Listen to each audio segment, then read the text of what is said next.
Hey, I'm Daryll. And I'm Greg.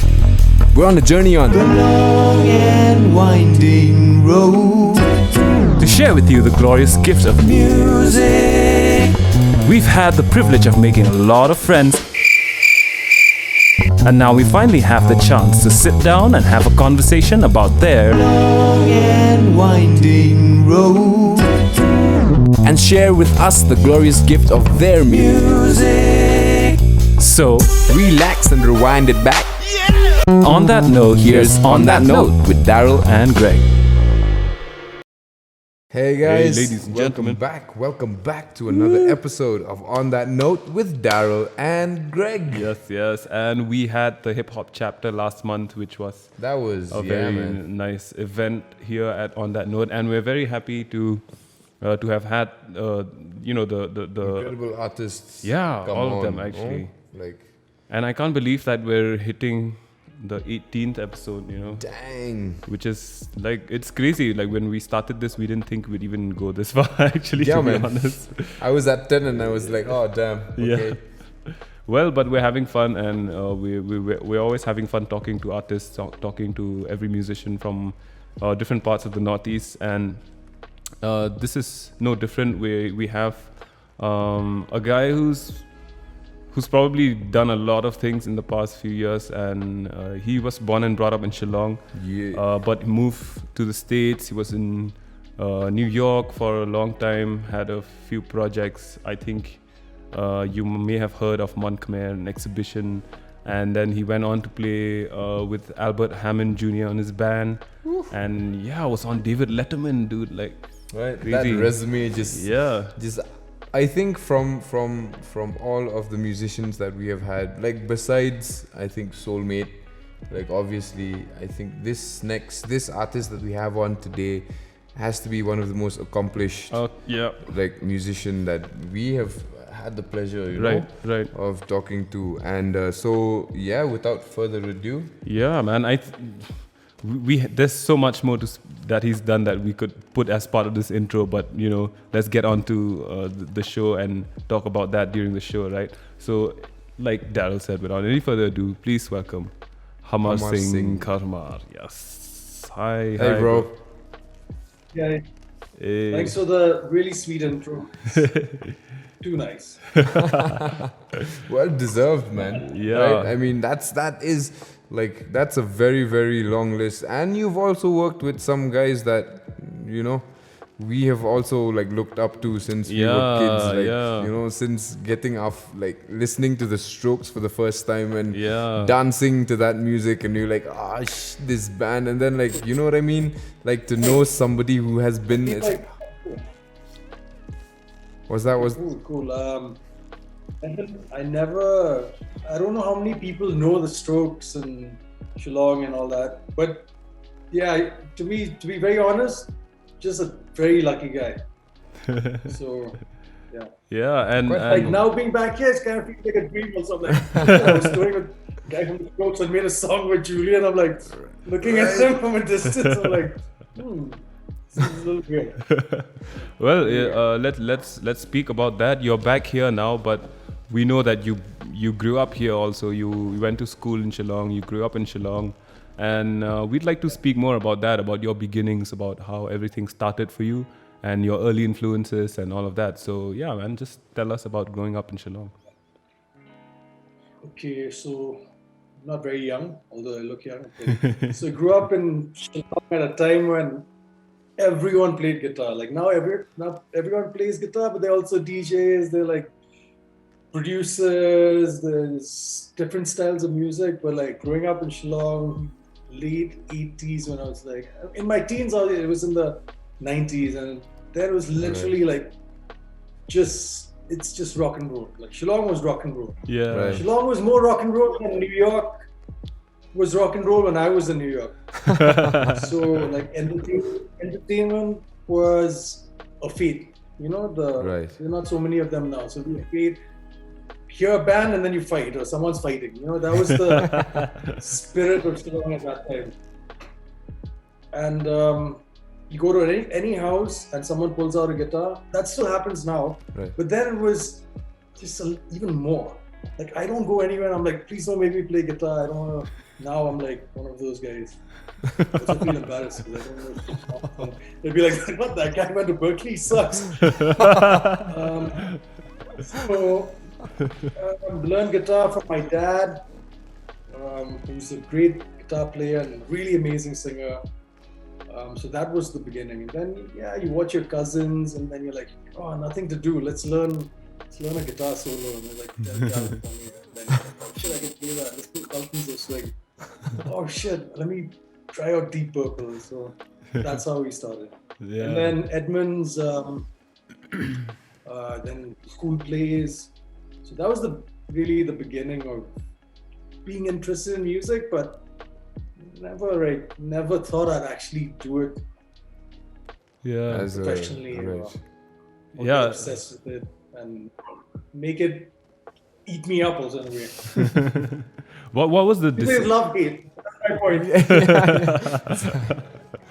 What was the decision though, like to leave Shillong and you went to Berkeley also, but before that you had actually you studied in St. Stephen's, was it? Yeah. So till class 10, I think maybe Shillong wanted me to leave also. It was not the most. I wasn't a bad guy. I wasn't like a good kid. Right. So I got into a lot of trouble. And you have to move, go do your +2 somewhere. Landed up in Bangalore, and where my brother was studying in college there. And I kept playing out there also. Then I went to Delhi. Right. And in Delhi, I got into St. Stephen's for economics, which is the top course in the country at the time, at the top college. No. Right. And I remember I did really well in my ISC, okay? So somehow I was just like, oh, you did well, go and do this. As soon as I went to the first class and they were drawing a demand curve, I was like, till today, I don't know which way the demand curve is supposed to go. But then Delhi was when it started to like get a little more, start to think about like writing songs and then you like St. Stephen's has a very kind of interesting mix of people. So then we started hearing bands that we never heard in Shillong. Like let's say, not in Shillong we knew the Beatles, but we didn't know the White Album. Right. The Beatles White Album. Right. So there you go deeper, and then suddenly someone brings out Talking Heads. Oh. Right. This is Talking Damn. this is like 1998 in Delhi, Oh. And then so you're listening to Blondie, and then it's like Radiohead, all these things, and anyway, I was a horrible economics student, and the block tutor, like residence halls and thing, and the one I lived in, he was doing a music, trying to do a music program in St. Stephen's, and he had some sort of affiliation with Berkeley.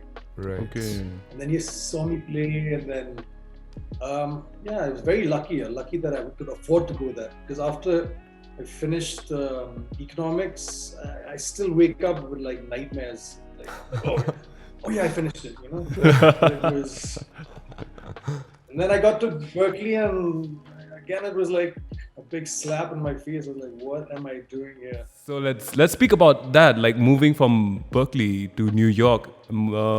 What was that like? Obviously we understood, your whole perspective would have changed being in Berkeley, meeting a lot of people, learning a lot about things you have never, encountered in Shillong or even in India. And then to have moved that to like, I would say the culture capital of the world in New York, and to have to take yourself there. What was that like? That's the natural progression for any musician from like the small in America. Everyone wants to move to New York. New York's the center of the Melting world. pot of. And used to be little change that happened recently. But yeah, my girlfriend at the time was like, "You're so depressed. Get out, go move to New York." And I was like, "Yeah." And then I was just like, "Just do it," Yeah. And then once you're there, that was Berkeley was the kind of really like formal education in music. But the real education was once you go to New York. Yeah. Then you see that people are doing what I call art. It's not just playing music or wanting to live as a musician, Right. which is cool. To be able to, New York, America allows you that because it's such a industry is rich and all that. Right. But in New York, guys are like, I want to do this new thing. And so New York at that time, this is 2007, when I moved, was like really incredible, man. And, it's Brooklyn across the river from Manhattan. It's a neighborhood called Williamsburg. It was like really an arts music capital, like all these bands like MGMT, Right. LCD Sound System, Oh, nice. Grizzly Bear, Oof. Animal Collective. Epic Like some of them are still around now, but you know they're famous all over the world. But like they created a kind of movement. 2000s stuff, like Right. 4 Strokes, but I Right. don't know, it was. We're very lucky to be there at that point in time. Yeah. And this would be around the same time that you had Mon Khmer together for this time, right? Mon Khmer, I started in Berkeley, and then I had Mon Khmer where I used to go back and forth to Boston and New York. So we would play, it was like an early trio version. But I got really lucky. I've been, consider myself a very lazy guy. But as soon as I got to New York, I walked into a coffee shop, and a guy who later on became one of my best friends and released the first Mon Khmer record. He was like, anyone here need a job? And I was like, me! So I ended up working in this startup that he was like one of the managers at, doing digital marketing. At that time, digital marketing was a new thing. Yeah. So then I had that job, which helped. And then I quit that job and I worked in my favorite Chinese restaurant. Nah. And that's, I swear, but they were like, there's like hipster Chinese restaurants. Right, okay. All the hipsters hang out. So I got a call one day from a girl I used to play. I got a call from Albert Hammond Jr. But I was like, okay, yeah, thanks for pulling a fast one on me. And I said, I'm working right now. Like I was like mad at whoever was prank calling me. Right. Then I got a message later when I went home being like, hey, this is actually Albert, and give me your email.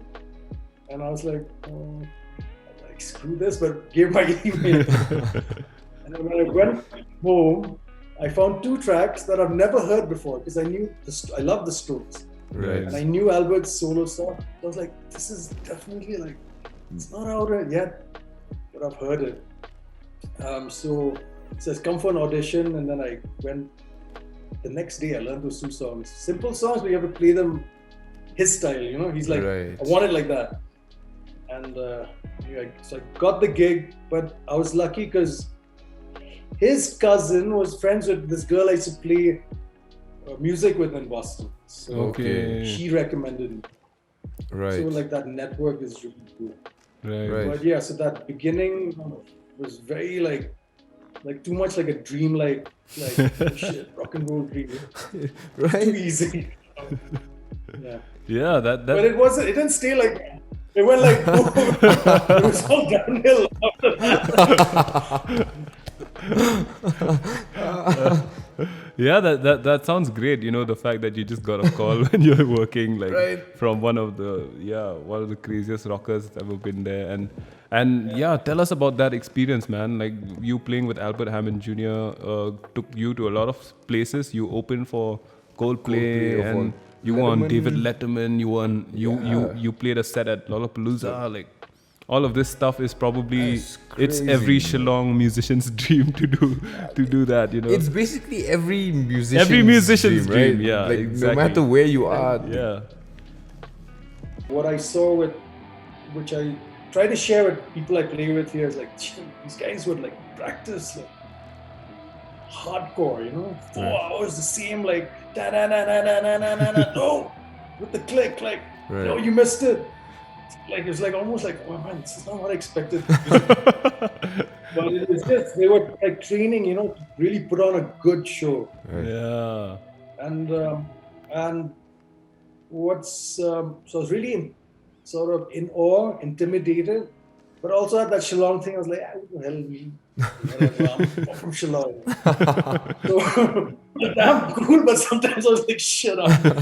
Really not cool. Yeah. But through them, which is like seeing, things that was too cool. Playing like venues that were packed, like a really cool crowd, like suddenly seeing like some Kirsten Dunst or someone there, like, you know, it's like at that time, I was like, whoa, what's going on? Weird, like seeing celebrities but they were all like just nice people and they worked really hard. Albert is like just one of my closest friends now. Right. And but yeah, it was seeing America by touring. It's like a dream, you know. Right. And then before we did that big, then we did a few like 5 shows in the East Coast, you know, New York, Boston, Philly, and then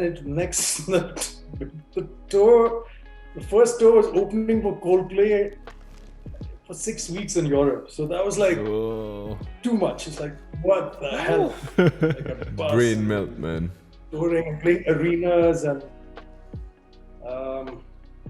I look back at it, I was like you know, when you're young, you're like, oh man, Coldplay is like cheesy, you know. Right. And I was like, you know, had a little New York, you know, everyone wants to just be like, oh, I know the coolest music, and Right. but it's still remember every night I used to go out doing a Coldplay set, and you'd have 45-year-old men and 14-year-old girls, like that's the range, and they'd be crying in the middle of the set. Damn. And I was like, shit, man. Now when I think of it, I'm like, that is so cool, you know. Right. But at that time, I was like, whatever. Balloons everywhere. So let's move on, man. Like after that, after Albert Hammond Jr., you went on to do Exhibition, which is sort of like your solo project, right? Exhibition is like your work. It's more of your solo stuff, and obviously you put out an EP, The Last Dance, from Cult Records, which is Julian Casablancas' record, who collaborated with you on No One There. And yeah, I love that song, man. And that went crazy for you. Like, tell us how that was. I mean, I know like everything else would have already been great till this part. Like, you've already done a lot, you know, with touring so much and playing all these shows. But then that one song, I think it probably is still your biggest body of work till now, like as a single, you know, as a song. So actually, in between, I wanted to come back to Shillong, but then I went back to New York. We toured a lot with Albert, and then I was like, you know, I'm tired. I was like, not tired of touring. I was like, I want to go home. I'm tired of like being in the States. And I used to do yoga and I used to play football to stay fit. Okay. And Julian Casablancas loves playing football. Oh, So nice. we became football buddies. Right. Okay. Epic. So through Albert, but we tell you a cool story. We were playing Primavera Festival in Barcelona. Okay. So it was Albert Hammond and then the Strokes were playing. Okay. And we got a team together and we went and played in one of these, like a cement, it was a basketball court. So it was us against some local Barcelona kids. Right. Okay. And they were like arrogant and we beat them. So we like, me Oh. and Julian really bonded. Oh. And then slowly I showed him this music, like Exhibition. It's kind of like in the same vibe that he likes. So that's why I call it Last Dance, and it was like my last dance in New York. Right. Yeah. Okay. So that was the was really last cool. EP that you made before coming back States, no? For coming back. Right. And it was, having Julian was one of my favorite singers. Like, seeing the room that day when we were like, it was a snowstorm, we were driven up to his house in Connecticut, just a little outside New York. This guy's like just singing like over a song, like that I'd written. It's like, damn, it's like, okay, I can Oh, go man. back now. I can go back to Shillong and Oh, chill. dude. Yeah. And we were supposed to make a video together. Again, I don't know. I hate videos and it didn't work out. But I wish we had been in the video together because it would have, I don't know, it would have been cool. Cool last memory. Yeah. Right? But you guys still did a really cool video, man. The exhibition video, the No One There video. Yeah, is damn cool. And Actually, that's a much better looking video than I was in it. yeah, I remember actually reading one interview that he did, and he was asked about exhibition, and he was asked about exhibition's music and the collaboration and the single. But the first thing he mentioned was you being a good footballer, and he was like, Hammarsing is a really good football player, and I just want everyone to know that. Yeah. So that's damn cool, man. Yeah. We were more involved in football those days. Well, yeah, that was exhibition. Everyone at this point, pause this, go listen to all the exhibition stuff. The EP is there. You can check out the EP, and you can also listen to Mon Khmer's stuff. I think some videos are there. Obviously, not a lot.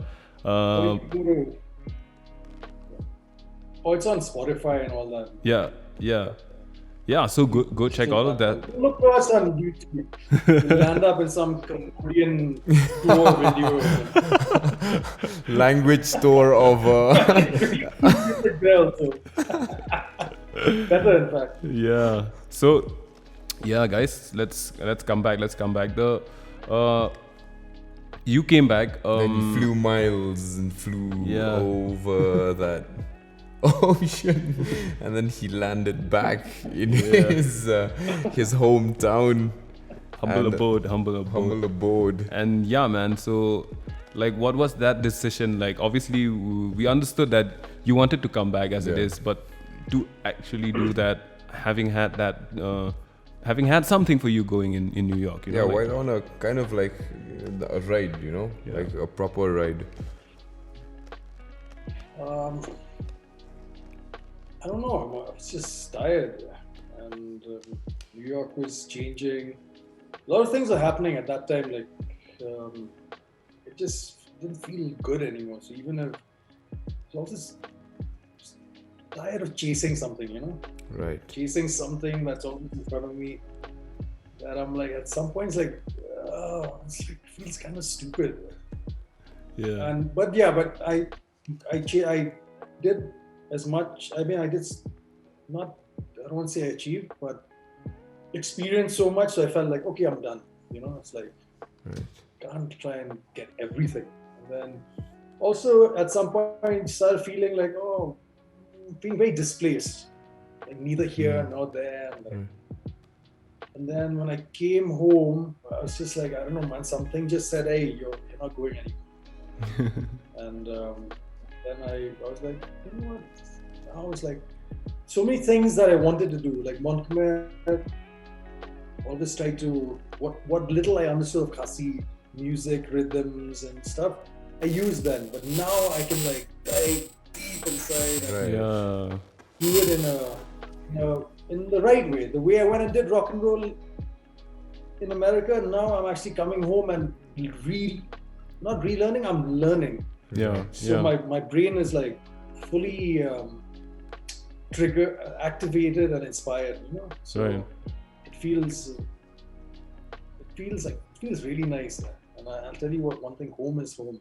Yeah. Right. But I would say, want everyone to travel and see the world because it's so nice. And the world is huge and beautiful, Right. But home is home. Yeah. It is a perspective change again. I mean, the same when you had left for New York. It's the same perspective change. Yeah. Leaving New York, coming back back. here, like it's a big shift either way, right? So yeah, man. Let's speak about some of the work you've done here. You said you haven't done so much, but you've already done quite a lot, And you had a band with filmmaker Daryll Diengdoh and Daryll X Greg, who's like one of the most well-versed in traditional music. Yeah. And the music that Nion put out is something that we haven't heard from here. And it's sort of shades of what you said was there in Mon Khmer. And it's like in a more authentic space here now with Nion. So yeah, so talk to us about Nion and about getting that together.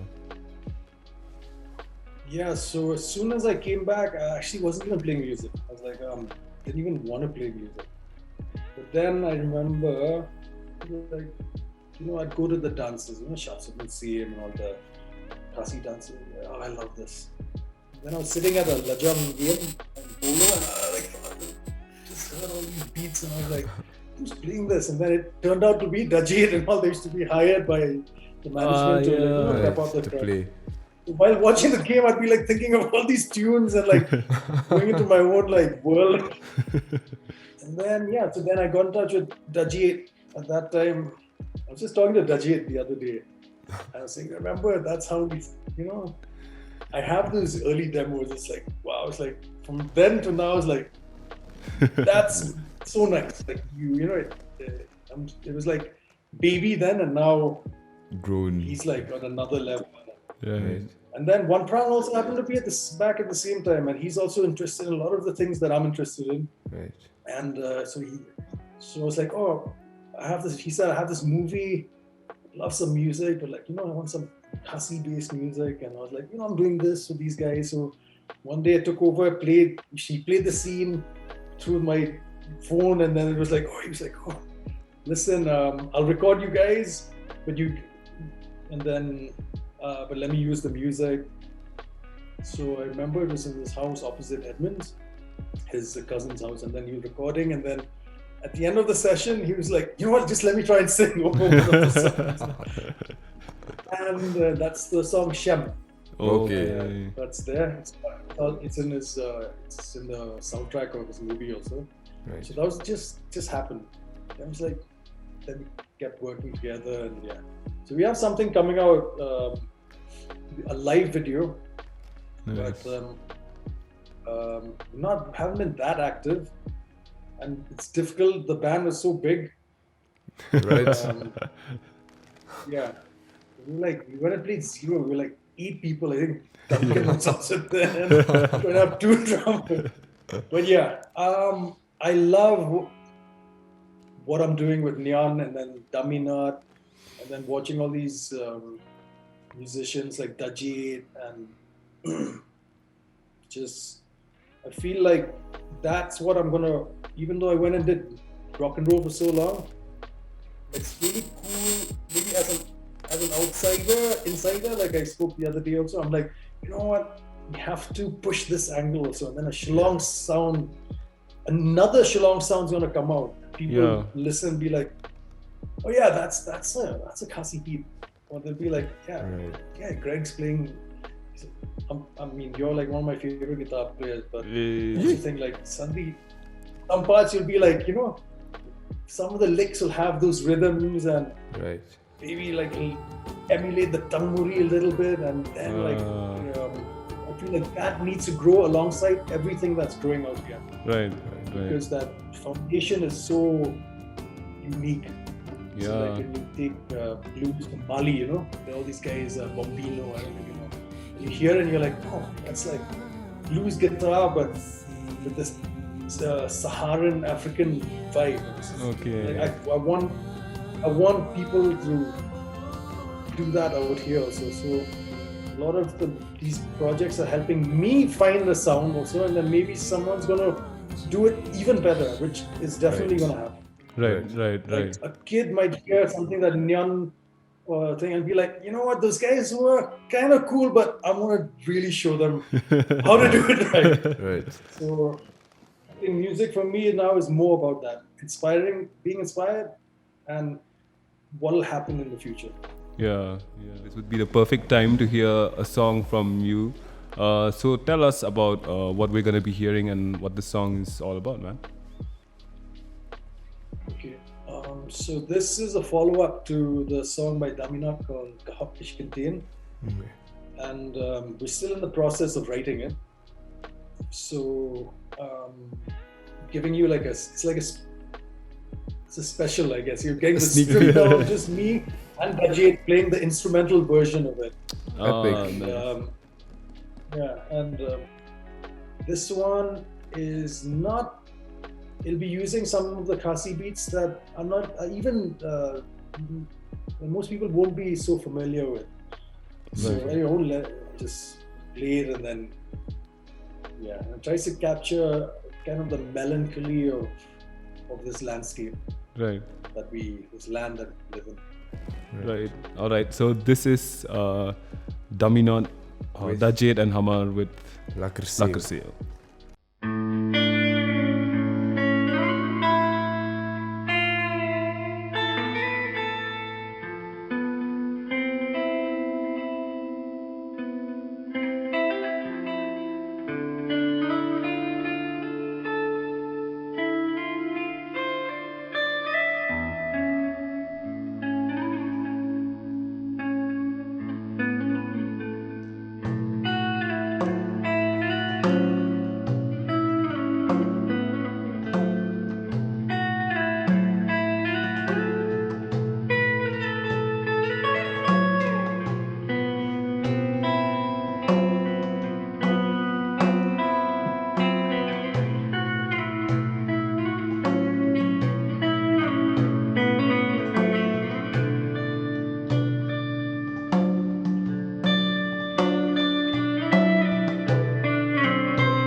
And welcome back, ladies and gentlemen. Yeah. That was Hammar and Dajit with Lakerseo. And yeah, I'm like Lakerseo Shisha. Like a little bit woken up now. Yeah. Wake up, wake up. Yeah. Anyone who doesn't understand Khasi Lakerseo means woken up. So yeah. So I guess that woke you up. I hope it did. And yeah, man. So that was just yourself and Dajit, but Minot is like a huge ensemble. Obviously, you should go check out the music video Kahokashikantin, which is out there, and yeah, it features Prio on vocals and like a huge range of musicians, man. Yeah, so that brings us to a very exciting part. I think we are at a moment in the show where we can have a bit of fun. I think we've been really in the depths with everything. Yeah. It's a long resume, man, right? Yeah. That's a long career, man. You need to take your time a little bit. Yeah, we were sitting down, actually, me and Daryll earlier, just trying to jot down, what we should be speaking about. And it's really tough to write about your whole career in a page, It's like, it's really difficult to do that. Since you've done a whole lot of things. Yeah, and we had to have gone that deep, yeah. So yeah, from here onwards, it's all fun, all right. This is the rapid fire section of the show. This features Hammarsing Kharhmar on that note with Daryll and Greg, and this is rapid fire. And I didn't know about this segment. hey, this is a surprise. Surprise fire, nah. So yeah, let's hop into it. And there'll be a few questions we'll ask you. You'll have like 5 seconds to answer. Yeah. All right. First question. What is the favorite stage you have played at? Argentina. It was a club. I don't remember. But everyone was jumping and the building was shaking. Oh, damn. Epic. Nice. All right. Second question. Who is one artist that you have loved collaborating with?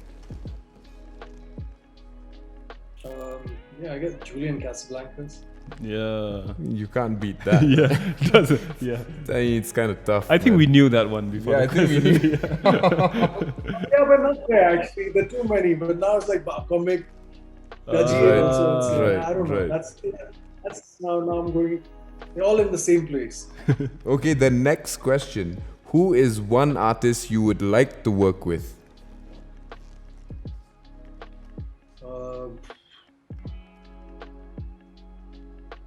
Tom York. Oh. That's a boring answer.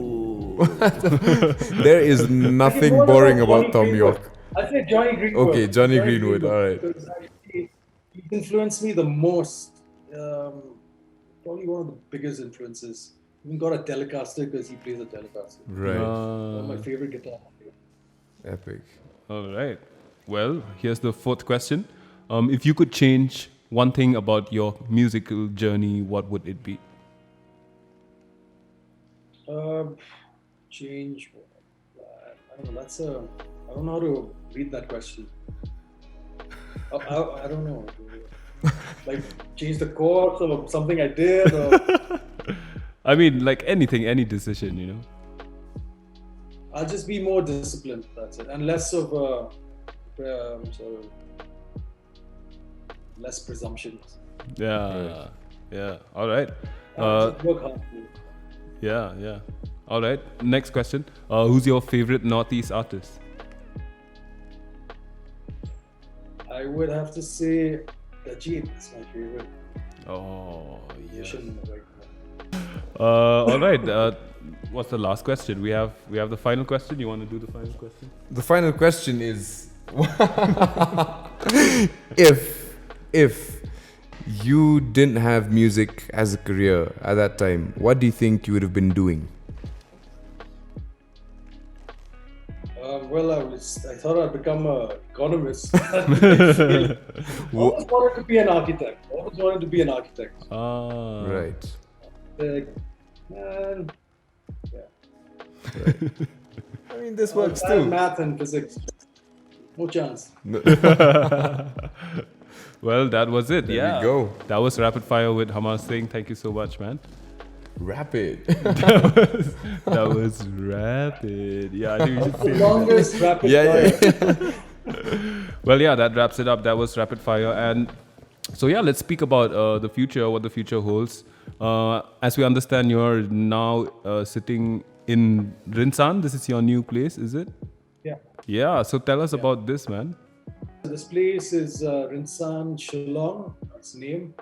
The idea is like you have music once in a while, but the kind of concept is that it has to be somehow based primarily like from here.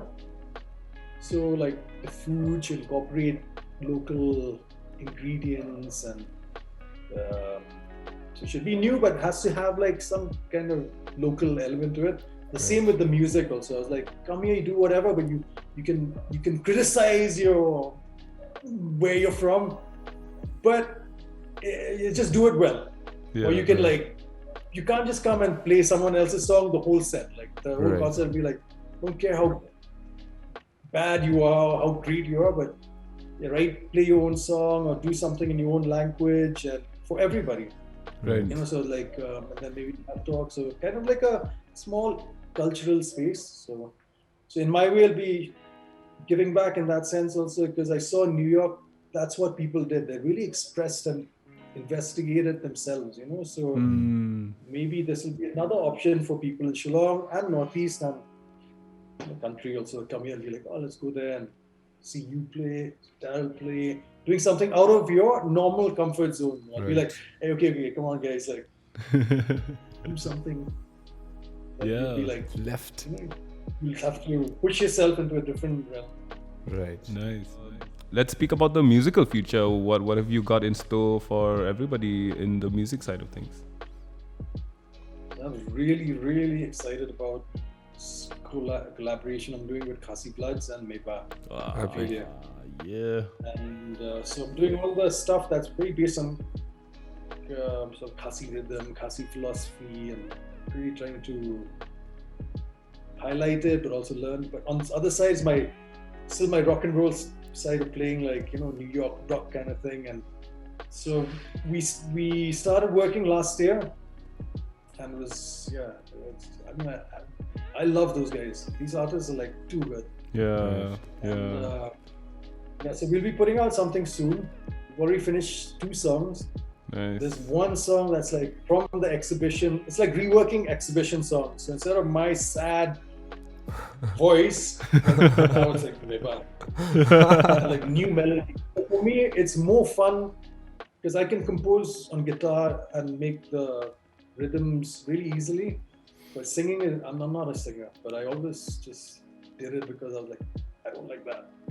But now I'm hearing these melodies from these artists who like, just like it's here and it's going like boom. Yeah. Epic. And I think it's a little bit of exciting for them also because it's a little bit out of Their comfort. So everybody's like singing over kind of like disco, minimalist, indie, rhythm section. Right. And she like outside her what she does. And then same with Bok and Ree from Khasi Bloods. There's one song where they're like rapping in Khasi, like, oh man, it's too good. It's like, oh, Epic. like all these rhythms that are like appearing as like this like indie rock back. These guys like Epic. Oh, it's like Nice. that's gonna come out for sure pretty soon. Cool. Yeah, I think Shillong will really take this up because they're like, it's like they can touch quite a large spectrum, and that's the sign of a really good artist. Yeah. I can be all artsy fartsy, but no one wants to hear me outside this small little circle. Right. Yeah, so when artists can do that, then these guys can do that. Right. Hey, that's exciting. That sounds wicked though. Bloods and lot of good exhibition things. and Meba, yeah. Well, I guess that's it. We're done. That's the show. Yeah. Thank you so much again, man, Hammarsing, for coming. This has been a pleasure speaking with you, and yeah, we wish you all the best with Rinsan, Shillong, and also all the best with all the future projects you have.